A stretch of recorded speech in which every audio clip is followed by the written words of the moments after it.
Hi, my name is Adam Schiff from Loyola University Medical Center outside of Chicago. Today we're going to highlight Stryker's VariAx2 fracture plating system as it pertains to the fifth metatarsal. This can be used for Jones fractures or even more distal fractures.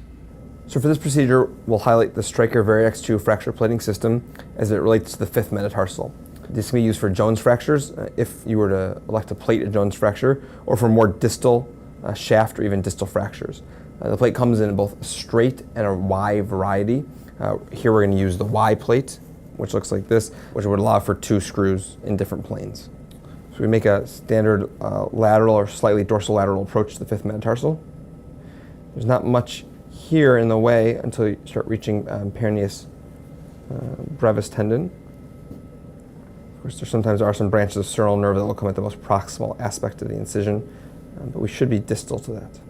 Bone is pretty prominent in this location, so if you were to plate a fifth metatarsal fracture, a Jones fracture, it is important for that plate to be as thin as possible and to discuss the prominence with patients preoperatively, as these might need to be removed. Tucking it in a little bit more dorsal can help minimize the prominence as well. So this is our fifth metatarsal here, and right at the most proximal aspect of the incision, you can start to see the peroneus brevis tendon coming in and getting ready to insert. So staying a little bit dorsal, if possible, we can avoid taking down the tendon attachment much. C, you can highlight the peroneus brevis tendon starting to come in here. So we can certainly apply our plate more distal to our tendon and avoid it. This is our metatarsal fracture plate.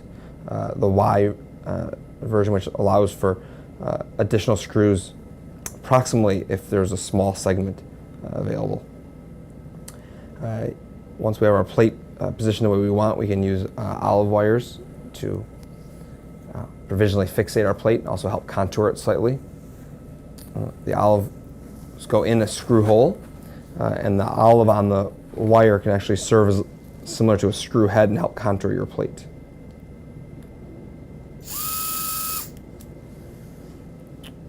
We will take an X-ray here to confirm our position. So we'll begin with our fixation proximally. Distally, we do have a compression slot that can be used for compression of our fracture. This plate allows for 2.4 or 2.7 millimeter screws, locking or non-locking, and it's variable angle locking should you choose to lock. Both utilize a 2.0 millimeter drill bit, as indicated by the blue and purple guide.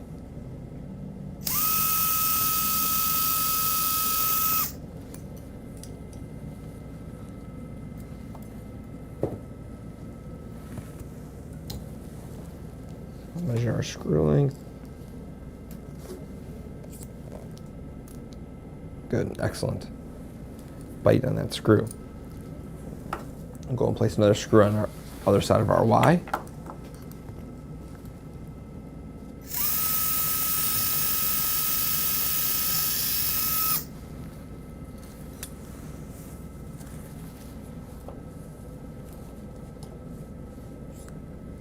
And here we'll finish out our proximal fixation.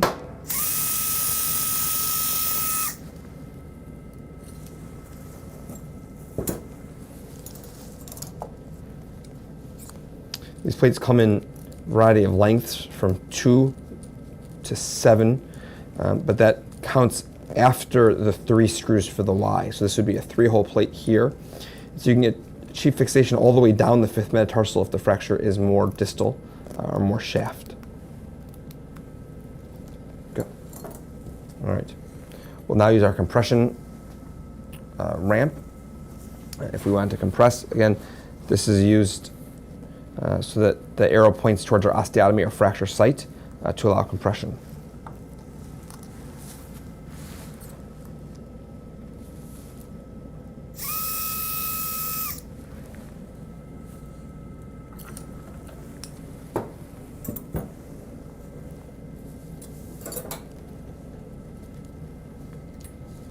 As the screw compresses, it will sink down into the screw hole as we drill eccentrically.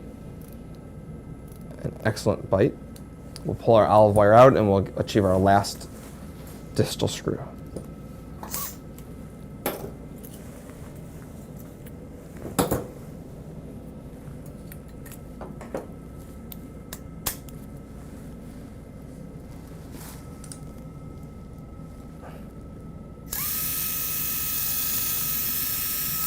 Okay, let's use a 2.4 millimeter screw here, just to show that it can be used. We'll keep it non-locking. We're definitely in smaller bone now that we're in the diaphysis of the fifth metatarsal.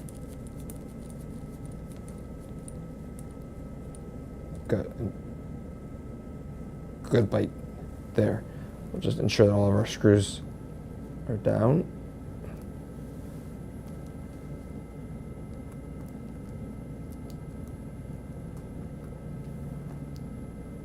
If any of these did not have a good bite, again, here compression's already been achieved, and we could certainly put a locking screw in.